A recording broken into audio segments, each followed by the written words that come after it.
Todos, a palestra de hoje tem um nome muito curioso, o ofício de viver.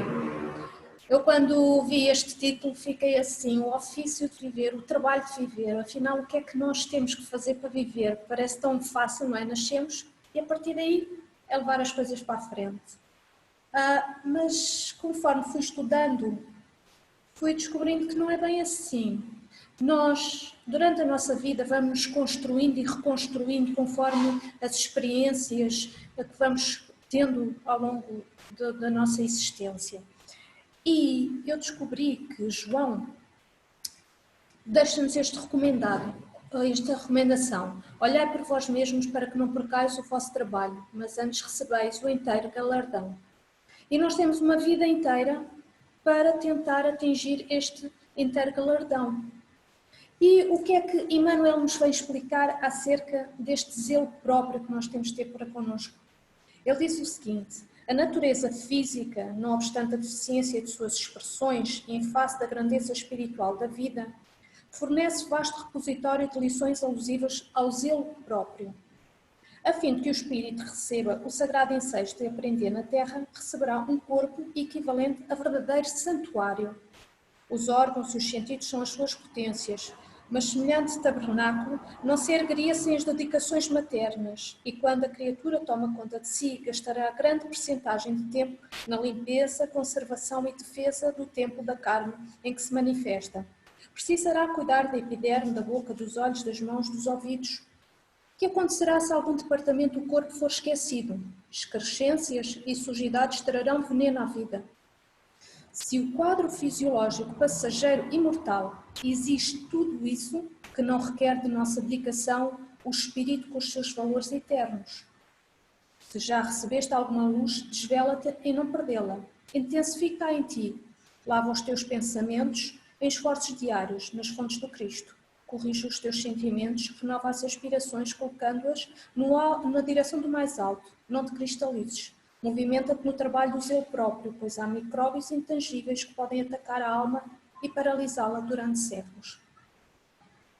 E, como não podia deixar de ser, Emmanuel tem aqui várias coisas sobre as quais nós podemos refletir.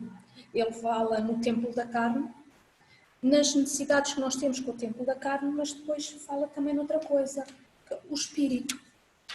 E se nós nos remontarmos ao tudo o que existe no universo, nós sabemos pelo livro de Espíritos que há Deus e há o princípio material e o princípio espiritual. Entretanto, o princípio material e o princípio espiritual encontram-se ligados desde o seu início, o espírito e a matéria. Quando é perguntado no livro dos Espíritos qual é o início do espírito, onde é que ele começa, é respondido: não vos é dado perceber ainda. Por isso, nós nos cingimos à nossa ignorância, não sabemos quando é que o princípio inteligente começa. E o princípio material, quando é que ele começa? Não estarão os dois ligados nesse começo? Quando nós vamos estudar André Luiz, ele diz o seguinte: o fluido elementar, ou o hálito divino, por base mantenedora de todas as associações de forma nos domínios inumeráveis do cosmos, interpretamos o universo como um todo de forças dinâmicas expressando o pensamento do Criador. Então, neste pensamento do Criador, ou no fluido elementar, no fluido cósmico universal, existem todas as associações de formas que possamos imaginar, que possamos perceber e outras que ainda não estamos capazes de perceber. E ele diz o mais: sobre esse plasma divino vibra o pensamento imensurável da criatura. O nosso pensamento vibra sobre o pensamento do próprio Deus. E nós ficamos curiosos, mas como é que isto será que nós conseguimos perceber um pouco mais?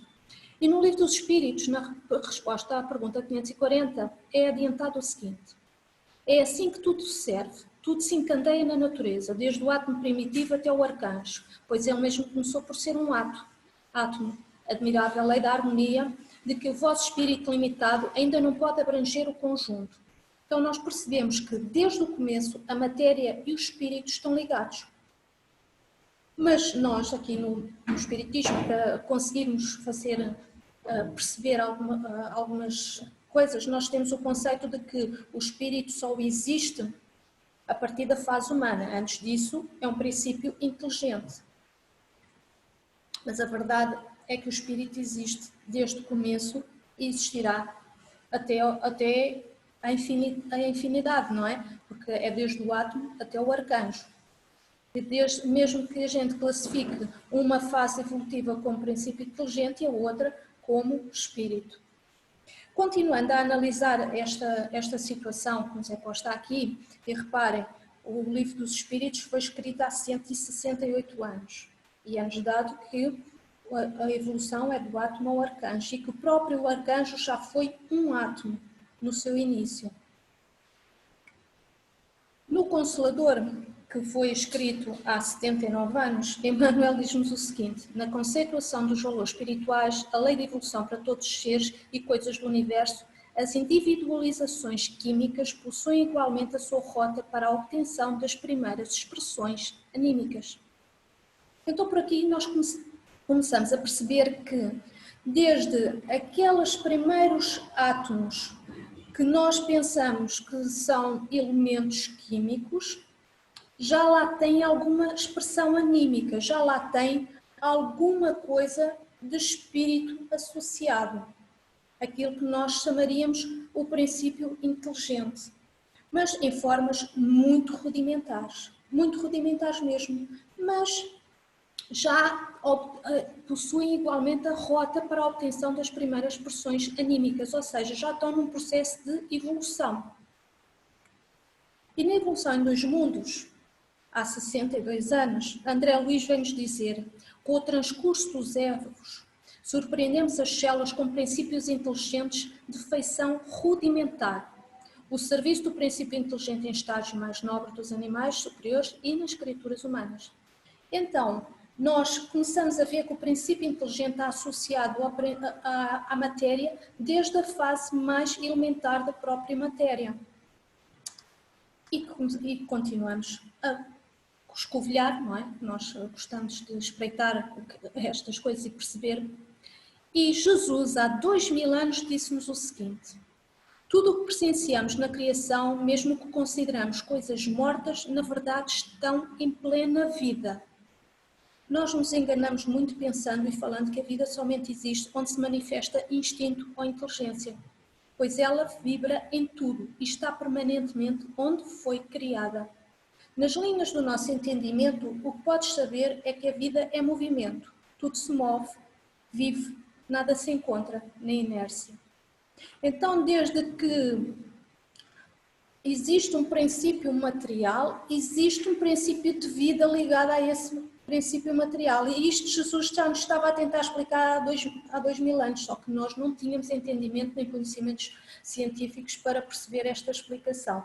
E André Luiz vem-nos explicar, então, através dos seus conhecimentos, dos estudos no lado espiritual. E ele diz o seguinte: é importante considerar, todavia, que nós, os desencarnados, estudamos presentemente a estrutura mental das células.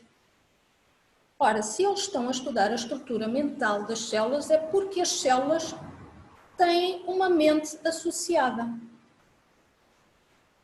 Uma mente, como disse atrás, numa forma muito rudimentar, mas já tem uma mente, tem uma inteligência. E a nossa mecânica quântica, há poucos anos atrás, vem-nos explicar que, com o estudo do funcionamento do universo através do estudo das partículas subatómicas, que o átomo tem uma inteligência. Com a experiência da dupla fenda, descobriu que o átomo pode alterar uma trajetória dependendo da existência de um observador. Ora bem, e isto vai trazer um novo conceito do que é a vida. Nós começamos a perceber que a vida se manifesta nas coisas mais pequeninas. O espírito e a matéria são inseparáveis desde o seu início e são indispensáveis para a construção de tudo aquilo que nós conhecemos e de tudo aquilo, inclusive, é que nós somos. E diz-nos o seguinte, André Luís, a mente superconcentrada pode arremessar fluidos de impulsão sobre as vidas inferiores, como sejam as das plantas, imprimindo-lhes desenvolvimento anormal.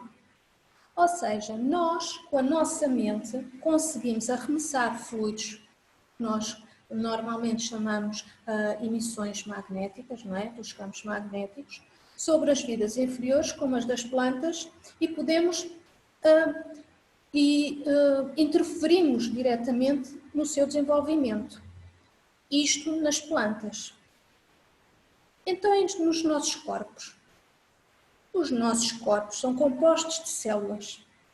Os nossos corpos, o corpo de um adulto tem aproximadamente 50 trilhões de células. Todas essas células terão um princípio inteligente ligados a si. Então, a partir deste momento, nós podemos dizer que o nosso corpo é um cosmos. Nós temos agregados em nós muitos princípios inteligentes, dependendo das nossas próprias escolhas e opções. De tal forma, isto é importante, que nos tem sido sempre explicado que um suicídio é um crime muito grave. Quando nós nos suicidamos, estamos a abdicar de uma oportunidade de evolução. Mas muito mais grave ainda, estamos a implicar em trilhões de desenvolvimentos. A nossa opção está a impor determinadas condições a outros princípios inteligentes que estão dependentes da nossa evolução para eles próprios evoluírem. Agora imaginem o que é que o nosso pensamento também faz a essas células. Quando a ciência vem explicar as mitocôndrias, não é? A nossa ciência já diz que as mitocôndrias estão presentes na grande quantidade de células do sistema nervoso, do coração e do sistema muscular. E a sua função é produzir a maior parte da energia das células através de um processo chamado respiração celular. André Luís, há 60 e muitos anos atrás, disse: por intermédio das mitocôndrias, que podem ser consideradas acumulações de energia espiritual em forma de grânulos, assegurando a atividade celular, a mente transmite ao carro físico a que se ajusta durante a encarnação todos os seus estados felizes ou infelizes. Então, o nosso pensamento, consoante é mais harmonioso, mais agradável, mais triste, mais rancoroso, ele vai interferir com o nosso próprio corpo físico. Porquê?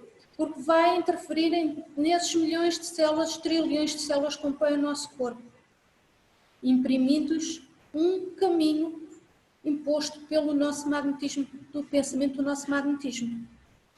Por isso é que Jesus também já dizia: vós sois médicos de vós mesmos, nós nos podemos curar a nós mesmos. A nossa saúde está nas nossas mãos, porque nós podemos influenciar o nosso corpo da forma que quisermos. Por aqui nós também podemos perceber outro problema. Quando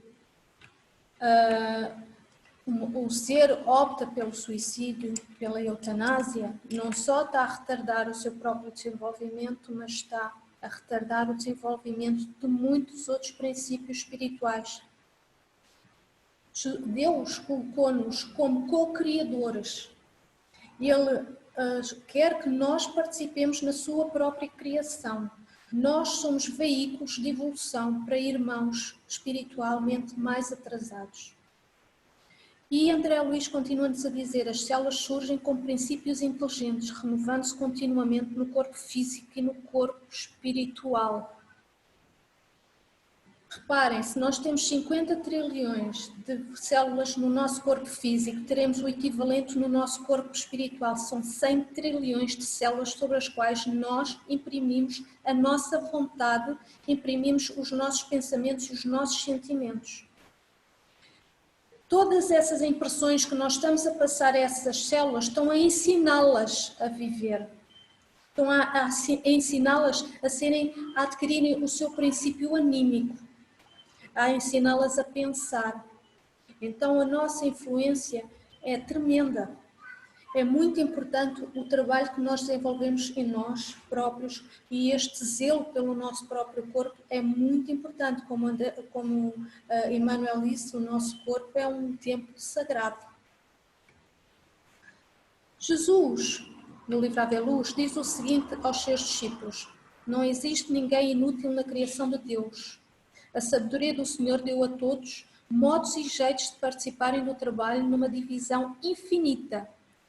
O homem meio esmorecido deve observar as formigas, as abelhas, os pássaros, os peixes e até as aves no seu inquietante labor. Mais uma vez temos Jesus há 2000 anos atrás a dizer-nos aquilo que a nossa ciência hoje em dia nos vem explicar.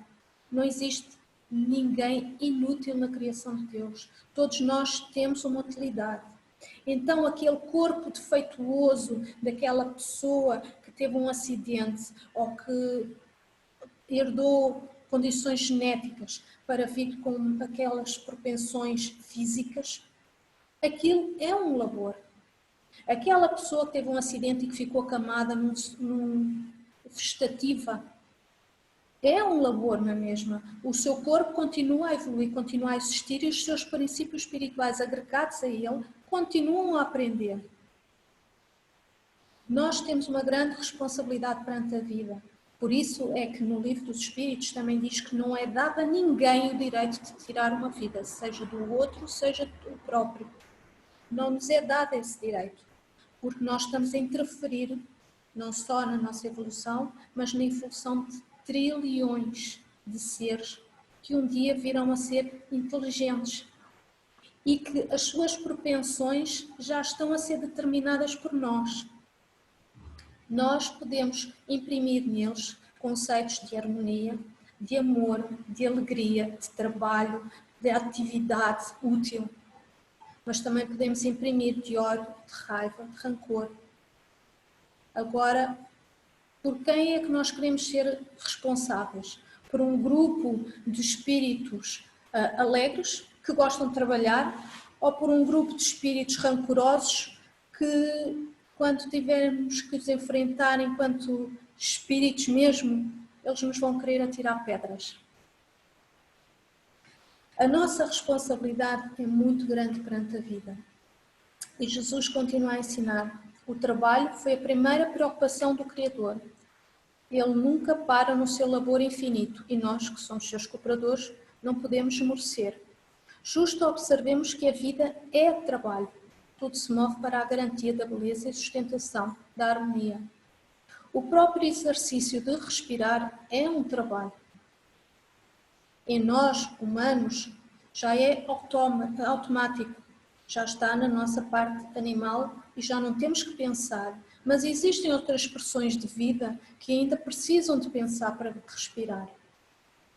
Há outras expressões de vida que estão neste momento a exercitar a memória. Há outras expressões de vida que estão a exercitar a inteligência. Nós já temos a inteligência desenvolvida e temos que começar a exercitar em nós o controle emocional. Sabemos que esse é o nosso caminho e esse é o caminho da evolução. Daí o homem ser inteligente, com a capacidade de pensamento contínuo, para conseguir levar um fio de pensamento do princípio ao fim, de forma a conseguir dominar os seus sentimentos e os seus instintos. Senão seríamos animais irracionais e iríamos agir pelo primeiro impulso, iríamos atacar aquele que primeiramente parece que é perigoso. Mas nós já sabemos, hoje em dia, conseguimos distinguir que por vezes o que parece perigoso, às vezes até não é tanto assim. As coisas devem ser vistas, refletidas, analisadas, com inteligência, com raciocínio, com lógica, e para depois se poder, então, agir sobre o que for necessário. E quando eu digo agir, é agir, não é reagir. Reagir, usamos o instinto. Para agir, usamos a inteligência e o sentimento, a emoção. Diz-nos a Gênese que a progressão da inteligência vai desde o pólipo até ao homem. E isto há cento e muitos anos atrás, que nos tem vindo a ser dito. Nós já percebemos, através da nossa ciência, que, de facto, existe inteligências rudimentares a outros níveis que nós antigamente até pensávamos que nem sequer havia vida, não é? E o Espiritismo, há cento e muitos anos que nos tem vindo a dizer exatamente isso e a alertar-nos para isso. Diz-nos no Ave Luz Jesus, toda a realização é um trabalho, desde os primeiros pensamentos para formar as ideias até às mais arrojadas concretizações.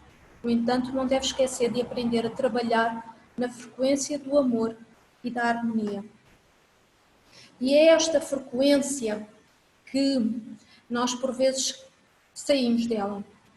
Eu pus aqui os 528 Hz porque é dito que também é chamada a frequência do humor, que é uma nota na escala musical do solfegido original. E curiosamente, todos os sons são frequências. E nós sabemos que a música pode influenciar o nosso estado de espírito. A própria música pode nos criar depressões ou criar-nos estados de alegria e boa disposição. Porque, como frequências que são, elas conseguem atravessar-nos o nosso corpo físico e atingir a nossa alma, atingir a nossa mente e fazer a nossa mente entrar nessa frequência. Daí o ser necessário nós vigiarmos constantemente tudo aquilo que nós temos acesso a. Vigiarmos aquilo que vemos na televisão, vigiarmos aquilo que ouvimos no rádio, vigiarmos o estilo de música que frequentemente ouvimos, porque tudo isso vai influenciar a nossa disposição, vai influenciar o nosso estado de espírito, vai nos influenciar ao ponto de os nossos sentimentos poderem ficar desequilibrados, as nossas emoções desequilibrarem-se e quando elas se desequilibram, que nós já vimos, vamos desarmonizar as nossas células. As células, como acabam por ter vida própria, desarmonizadas, criam-nos doenças. Doenças essas que depois são complicadas de curar. São complicadas porque muitas vezes necessitamos de ajuda da medicina.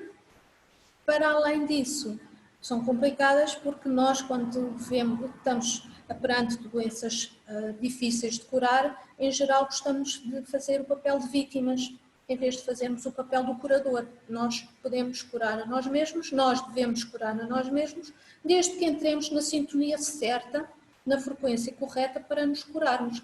Mas nós gostamos de ficar um bocadinho no papel de vítimas, principalmente logo no início, não é? Não, coitadinho de mim, só me é que me acontece, mas porquê? E tudo isto esquecendo de que nós somos donos do nosso próprio destino. Nós temos o nosso próprio livre-arbítrio, nós podemos fazer as nossas escolhas, nós podemos seguir os caminhos que quisermos. Agora, temos que ter a certeza que há consequências para tudo aquilo que nós fazemos e que nós escolhemos.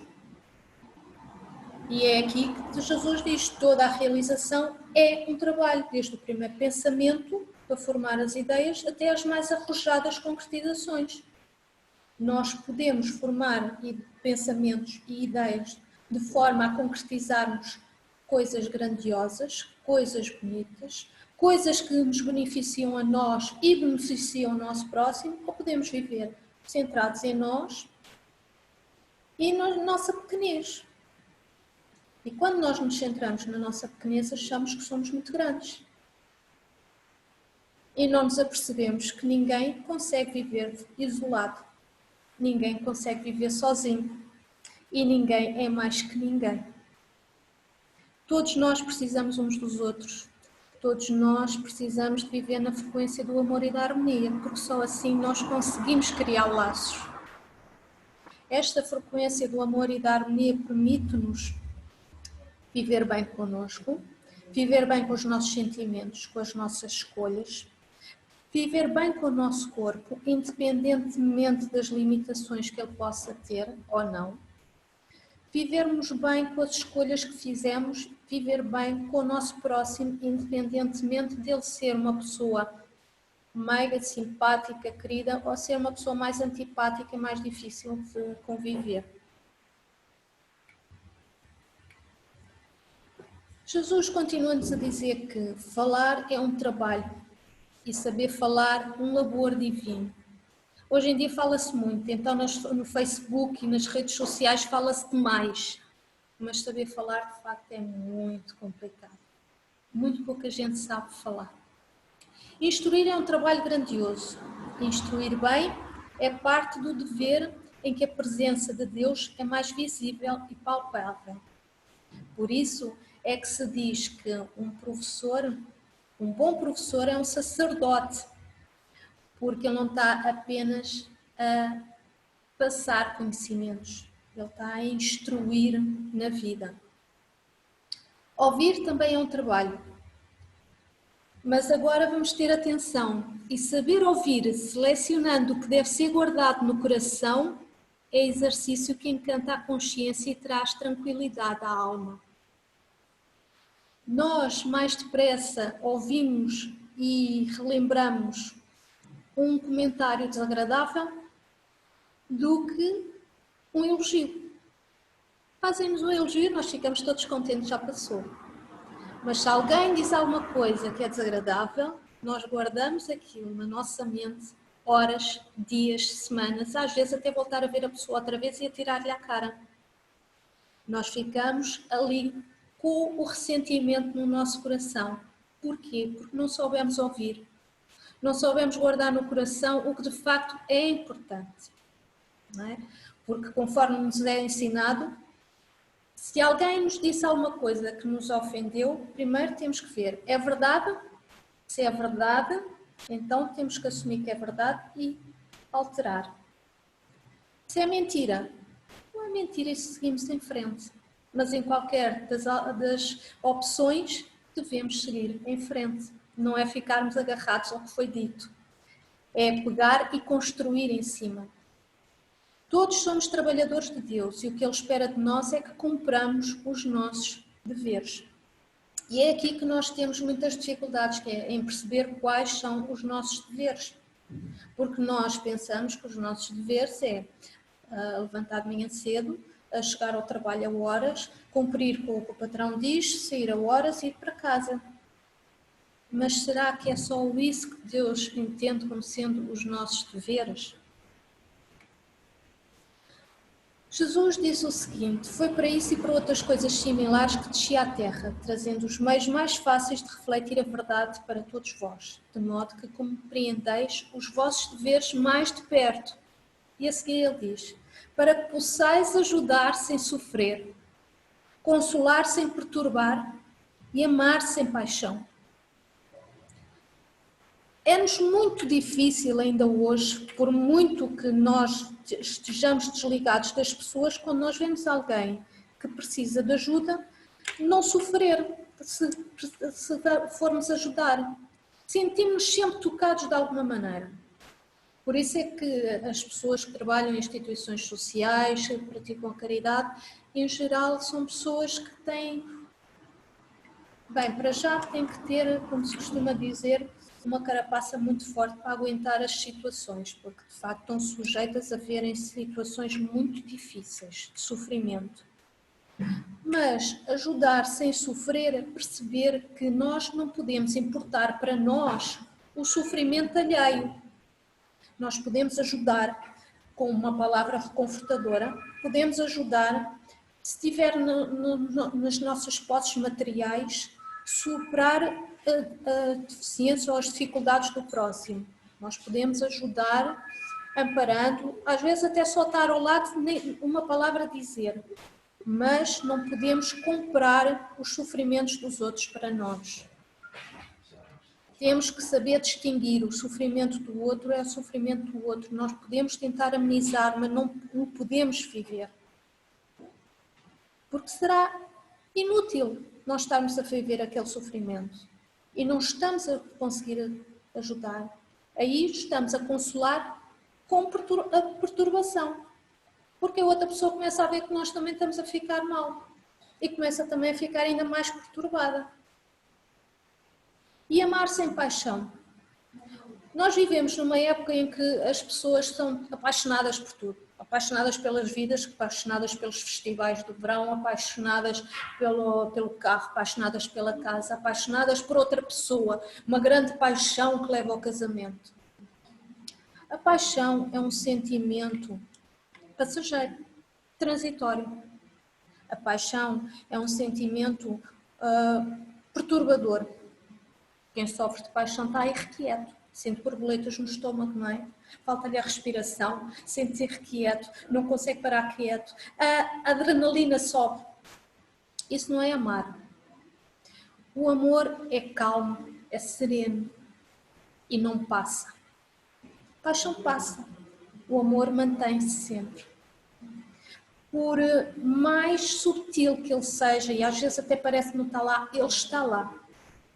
E na altura certa ele vem ao de cima e mostra-se. A paixão não passa. E quando se pensa que aquele grande amor da nossa vida está do nosso lado, não, a paixão passou e ele foi-se embora. Quem ama não vai embora, fica ao lado. E então Jesus diz, viver é amar, pois o Senhor nos fez por amor. E então eu começo a pensar, será que este ofício de viver é, na verdade, aprender? É um trabalho de aprender a amar? E nos Mensageiros, numa conversa de André Luiz, dizem-lhe o seguinte: esquecem-se de que Jesus não esperou que os homens lhe atingissem as glórias magnificentes e que, ao invés, desceu até aos planos do homem para amar, ensinar e servir.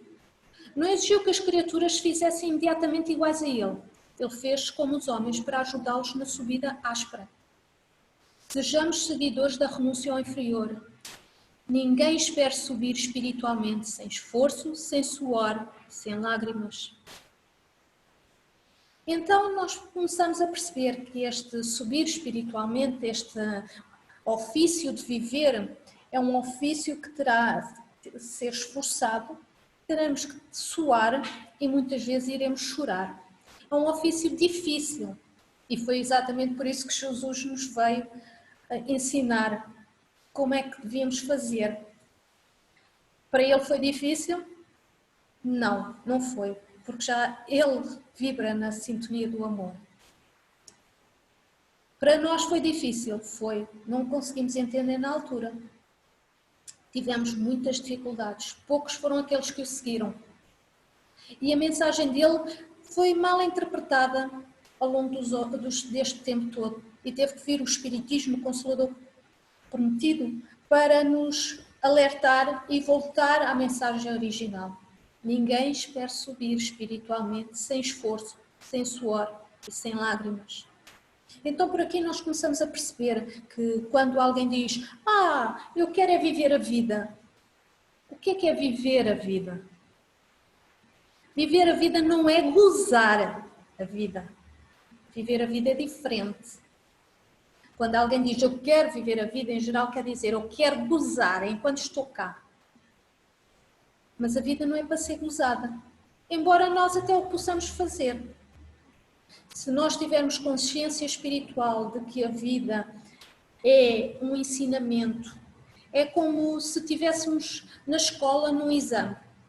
Nós já fizemos as cadeiras todas teóricas.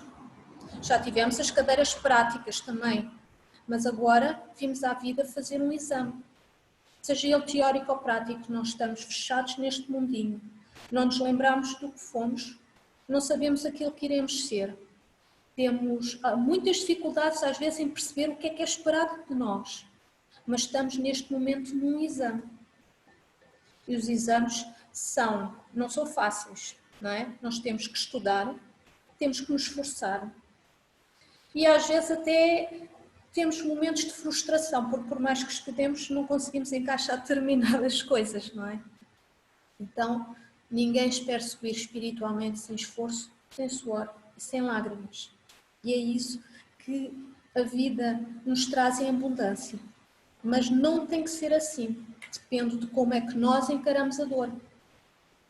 Se nós conseguirmos perceber que a dor é um mecanismo das leis naturais para nos levar ao caminho certo, Se nós olharmos que aquilo que nós estamos a sofrer neste momento é uma lição que nós temos que aprender, apreender e metê-la no nosso coração, sem deturpar os nossos sentimentos, vamos aprender a lição, mas vamos continuar a ser bons, a querer fazer o bem, a querer ser caridosos, a querer ajudar ao próximo, a querer cooperar na sociedade. Então nós vamos perceber que a dor vem em nosso benefício. Há uma parte nos Mensageiros em que André Luiz diz o seguinte, que só no plano espiritual é que ele conseguiu perceber, ao olhar para alguém que ele não gostava, para um verdugo dele, e ver nele não mais alguém que lhe queria mal, mas ver nele alguém que o estava a ajudar a evoluir. E é isso que é colocado na nossa vida neste exame que nós temos cá, não é? Quando nós fazemos exames, muitas perguntas são rasteiras e nós temos de ter cuidado para pôr a resposta correta, porque se cairmos na rasteira, lá vai um X a vermelho e mais não conseguimos ter uma classificação. Se nós conseguirmos perceber que muitas pessoas que são colocadas na nossa vida são para testar aquilo que nós já aprendemos, aquilo que nós já somos e que já aprendemos na teoria, nas vidas anteriores e que não nos lembramos, nós não vamos ver naquela pessoa um verdugo. Nós vamos ver naquela pessoa alguém que, como nós, tem as suas limitações e que neste momento se encontra a fazer um futuro muito mau para ela, porque todas as ações têm uma consequência. Nós podemos reagir e tomar aquela pessoa como nossa inimiga. Vamos ter uma consequência. No futuro iremos encontrá-la novamente. Até iremos encontrá-la tantas vezes até a aprendermos a amar.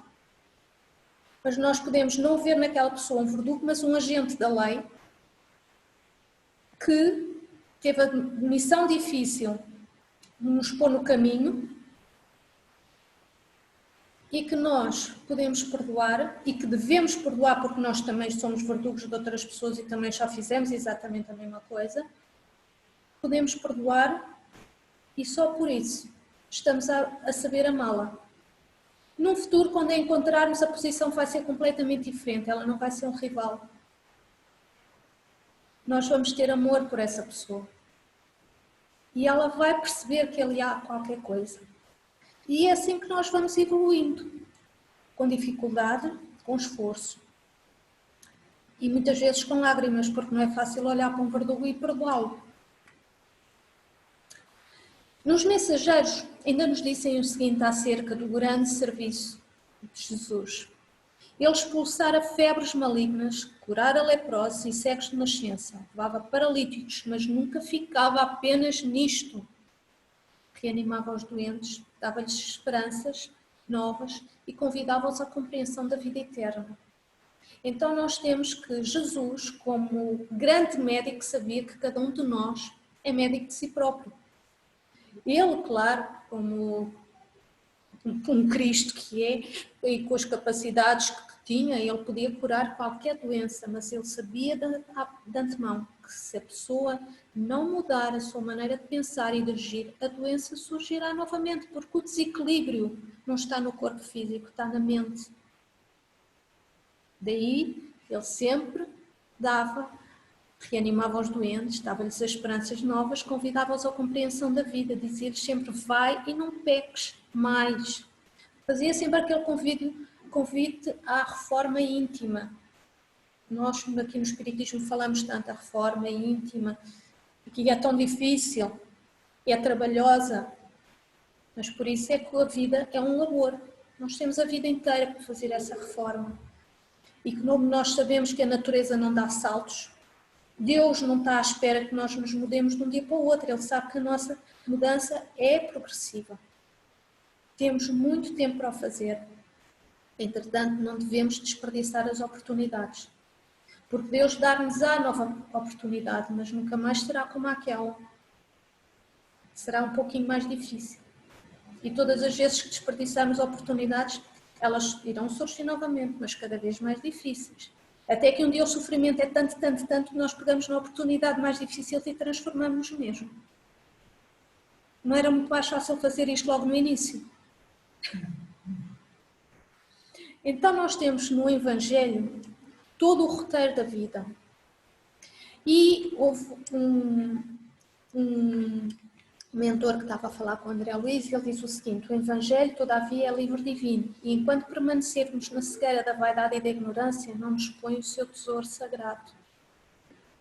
E ele chega a dizer que por isso é que taxava até o Evangelho de um livro chato. Não queria saber do Evangelho. Mas a verdade é que o Evangelho contém todo o roteiro de vida que nós devemos seguir. É difícil interpretá-lo. Porquê? Porque nós ainda, na nossa vaidade, na nossa cegueira e na nossa ignorância, ainda não conseguimos perceber os seus ensinamentos. Nós gostamos muito de falar naquelas religiões antigas que haviam os iniciados. O que é que afinal eram esses iniciados? Esses iniciados eram pessoas para quem o conhecimento já era um livro aberto. O Evangelho tem lá tudo que os iniciados precisam de saber. Só é preciso perceber o código. E o código está no nosso coração. O código do Evangelho, o código da vida, é aquilo que Jesus nos ensina, o amor. Ele diz-nos o seguinte: o amor esclarece o perdão. Porque perdoar não é fácil, por vezes temos que pensar bem para conseguir perdoar. Temos que refletir muito. É preciso racionalizar muitas vezes aquilo que foi passado, que foi vivido, para conseguirmos atingir o perdão. O verdadeiro perdão. Não é aquele perdão que sai da boca para fora. Eu perdoo-te, mas a próxima vez que te vir já levas uma catanada. Não é esse perdão. É o amor, é aquele perdão que eu perdoo-te. Até posso não dizer à pessoa que a perdoo, mas numa próxima vez que ela precisa, eu estendo-lhe a mão novamente. O amor firma a dignidade. O amor enriquece os dons espirituais. O amor eleva as ideias. O amor espiritualiza a alegria. O amor coordena as emoções. O amor valoriza a razão. O amor traz respeito aos gestos. O amor burila a fala. O amor sintetiza os conhecimentos. O amor é o selecionador dos ouvidos. O amor sustenta a benevolência. E há bocado tínhamos ali atrás, não é? Que nós devemos aprender a ouvir para selecionar aquilo que deve ficar no nosso coração. E ele diz aqui, o amor é o selecionador dos ouvidos. O amor sustenta a benevolência. Porque na benevolência é que nós encontramos a qualidade necessária para agir. Nós devemos ser calmos, devemos ser benevolentes, devemos ser pacíficos, devemos ser mansos para agir corretamente. Que é difícil agir corretamente. Às vezes temos que optar pelo mal menor e é difícil perceber qual é o mal menor. Às vezes temos que agir muito depressa e então fica no reagir. Mas o amor, aquele amor calmo, sereno, que parece que não está lá, é esse amor que nos ajuda. E é esse amor que nós temos que aprender. Nos mensageiros, outro espírito que vai falar com André Luiz, ele disse o seguinte: enquanto o espírito homem se engolfar apenas em cálculos e raciocínios, o Evangelho de Jesus não lhe parece mais que repositório de ensinamentos comuns. Mas quando se lhes despertam os sentimentos superiores, verifica-se que as lições do Mestre têm vida própria e revelam expressões desconhecidas da sua inteligência, à medida que se esforça na edificação de si mesmo como instrumento do Pai. Quando crescemos para o Senhor, seus ensinos crescem igualmente aos nossos olhos. E quanto nós mais vamos estudando e vamos percebendo estes mecanismos da vida, mais nós vamos percebendo que, de facto, no Evangelho estão lá os ensinamentos todos. Está lá tudo aquilo que, de facto, precisamos. Só que a nossa mente não estava para aí virada. É preciso abrirmos o coração. Diz-nos o seguinte, Jesus aos seus discípulos: o amor, meus filhos, não precisa de nenhuma das virtudes para que possa viver, mas todas as outras carecem do amor porque sem ele elas morrem. Então, por muito virtuosos que sejam, vamos cair naquela fala de Paulo. Ainda que eu fale a língua dos anjos, ainda que que a minha voz seja como o símbolo dos sinos, se eu não tiver amor, nada serei. E exatamente o que Jesus aqui diz.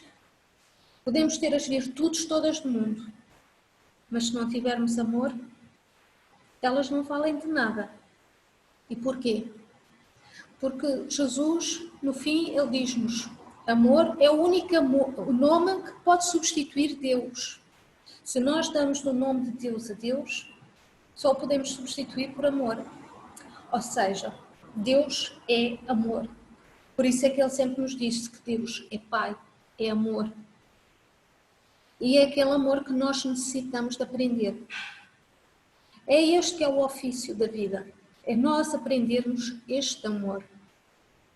E por isso é que Deus, que nos ama tanto, nos deu infinitas vidas para nós aprendermos. Temos a reencarnação e sabemos de antemão que tudo o que ainda não aprendemos nas outras vidas, podemos estar a aprender parte nesta e iremos aprender mais para a frente. Porque, como nós vimos, não é? A evolução vai do átomo ao arcanjo. Nós já estamos na fase humana, já fomos átomos, mas ainda não somos arcanjos e muito menos Cristos. Então, temos muitas vidas, muitas reencarnações para aprender o que é Deus, o que é o amor. Mas, acima de tudo, podemos pegar naquele de eu quero viver a vida, mas em vez de eu quero gozar a vida, neste eu quero viver a vida, tomemos o eu quero aprender a amar. E é isso que é um verdadeiro ofício. Vamos todos trabalhar este amor, não é fácil. Nós estamos num mundo de provas e expiações em que o nosso próximo é complicado. A vida do dia a dia proporciona-se complicadíssima, muito atribulada, sempre muitas situações para superar ao longo do dia, várias consecutivamente, mas todos nós temos a oportunidade de parar 5 minutinhos por dia, nem que seja antes de ir para a cama, na hora de ir para a cama, e refletirmos como Santo Agostinho. O que é que eu fiz durante o dia todo? O que é que eu fiz de mal que eu posso corrigir? O que é que eu fiz de bem para continuar a fazer? Analisar a nossa vida, ainda mais agora com os confinamentos, não é? Temos todos mais uns minutinhos para analisar a nossa vida e eu acho que, inclusive, esta sofreguidão que as pessoas têm que os confinamentos acabem é exatamente porque as pessoas estão cansadas e não querem pensar. Não querem pensar porque, infelizmente, nós todos temos muitas pedras no nosso caminho, colocadas por nós. São difíceis de superar e que não temos coragem ainda para as enfrentar. Mas, como o Evangelho segundo o Espiritismo também diz, se estás a sofrer, mas ainda não mudaste, é porque o sofrimento ainda não é o suficiente. E como nós já vimos há bocado, não é necessário o sofrimento ser demais. Nós podemos começar a mudar antes, agarrando as oportunidades certas. Então, a minha palestra, acabei 5 minutinhos antes para dar espaço para umas perguntas, era mostrar que apenas eu pensei, de facto, acho que o ofício da vida é aprender o amor. E passo a palavra a quem quiser